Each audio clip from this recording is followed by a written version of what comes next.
Member of our state's delegation voted in favor of ending the shutdown. Congressman Jim McDermott joins us live from Washington, D.C. with more on the deal and also what's next for lawmakers. Congressman, it's good to have you here. This whole thing started with a Republican got funding for the Affordable Care Act. Then it spiraled out of control. What's your take on what happened? Well, they picked a strategy that would not work. They wanted to end Obamacare, and they thought shutting the government down would make that happen. And it was doomed from the start. Obamacare is now, we're enrolling people in the state of Washington. You've got almost 10,000 people already enrolled in our own state. And across the country, it's working in Kentucky and New York and California. So they failed in their main objective. Now, will they ever use this technique again? A lot of people are afraid that the same thing is going to happen in January. I don't think so. I think they got burned in this badly enough that they will not use this strategy, because shutting the government down, you know how it's going to end. You're going to let it start going again, and you may not get anything, which is basically what happened to them. They got really nothing out of this. And now the U.S. economy has lost $24 billion, so hopefully we won't see this happen again. Can you, Congressman, break down the deal? So what does this give the American people right now?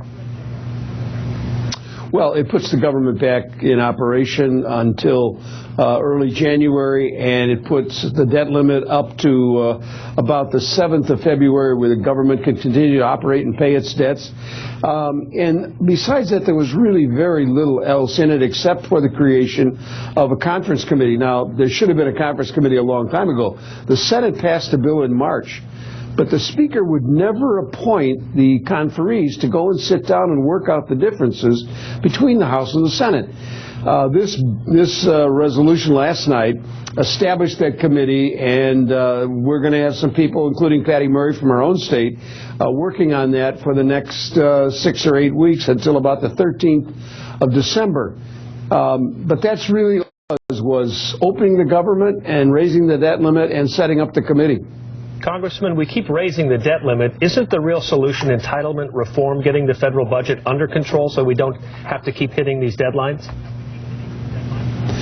Well, in my view, there is clearly money to be saved in entitlement programs. Nobody in his right mind thinks every program is actually perfect.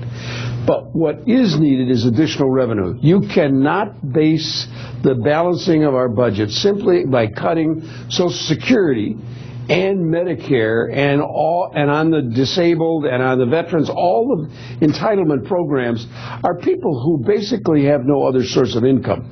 And so if you're going to take it from them to balance the budget, it's just not going to be a humane society. We have tax loopholes that we could close, and we've put them forward again and again, but the Republicans refuse to raise any more revenue by closing loopholes, not by raising the rates, but by simply making people pay the tax that they should be paying to the country. And I think there is a deal out there, but it's going to require the Republicans to step away from this no new revenue. That's their mantra. And every time they say that, they're basically saying we're not going to negotiate. All right. Congressman Jim McDermott, thanks so much for joining us here on King 5 Morning News. We can all breathe a sigh of relief, at least for the next few months. Yep. Stay with King 5 for the latest on the